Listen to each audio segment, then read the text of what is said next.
Bonjour à tous, c'est Patricia de parlez-vous-français.com. J'espère que vous allez bien aujourd'hui. Donc voici une nouvelle vidéo sur comparer. Donc on va voir comment exprimer la comparaison en français. Donc on a différents moyens. On va imaginer que par exemple vous êtes dans un magasin, alors n'importe quel type de magasin, vêtements, ou alors chez un vendeur de voitures, n'importe quoi.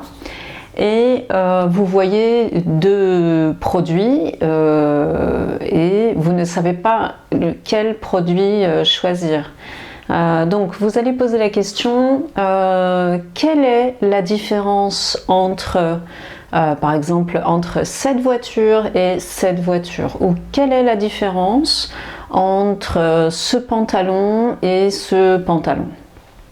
Une phrase qu'on peut utiliser pour exprimer la comparaison, c'est par exemple c'est assez, c'est assez.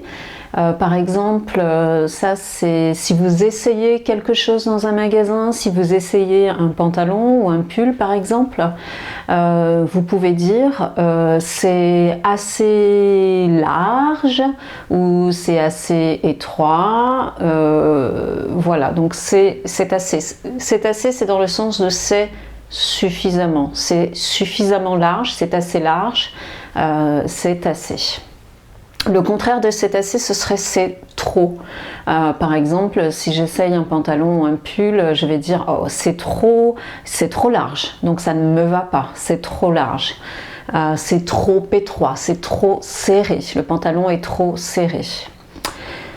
Une autre comparaison qu'on peut utiliser, c'est plus que.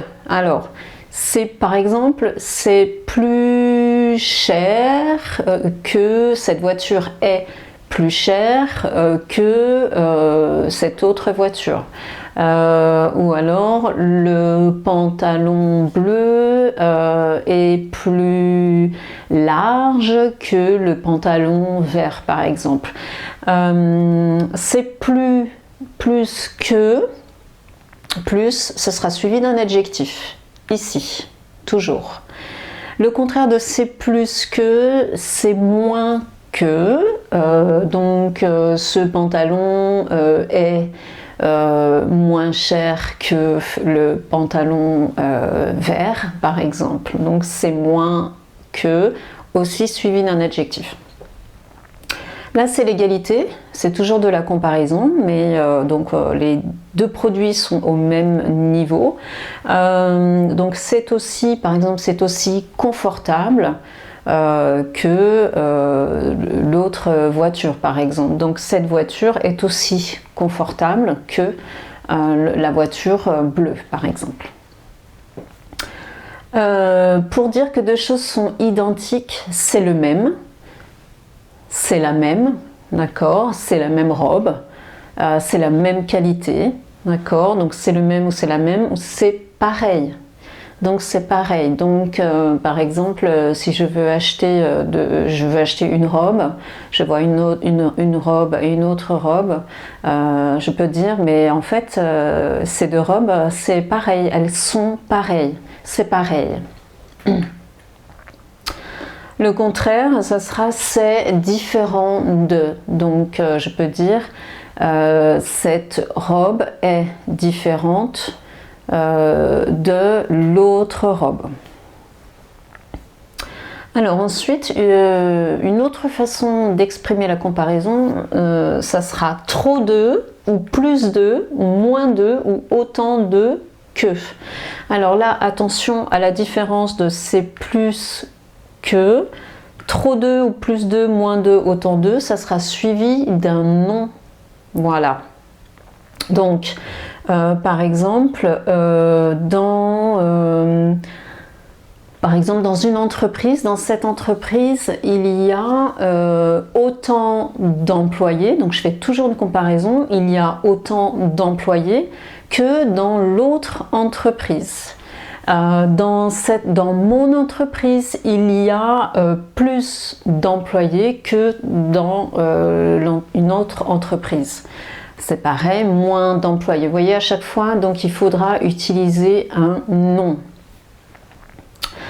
Alors que et tandis que, c'est toujours pour exprimer la comparaison.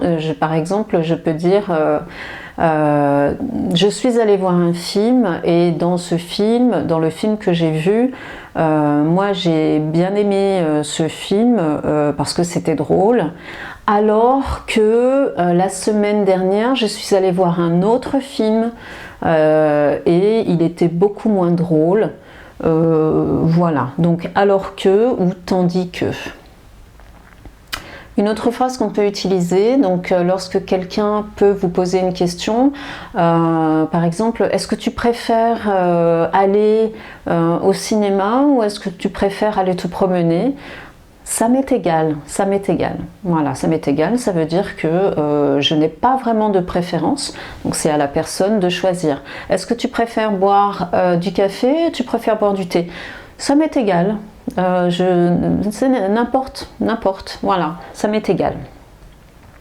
Voilà pour la comparaison. Et vous, qu'est-ce que vous utilisez? Quelle phrase vous pouvez utiliser lorsque vous comparez des choses? Je serais très curieuse de savoir. Voilà, donc j'espère que cette vidéo vous aura été utile.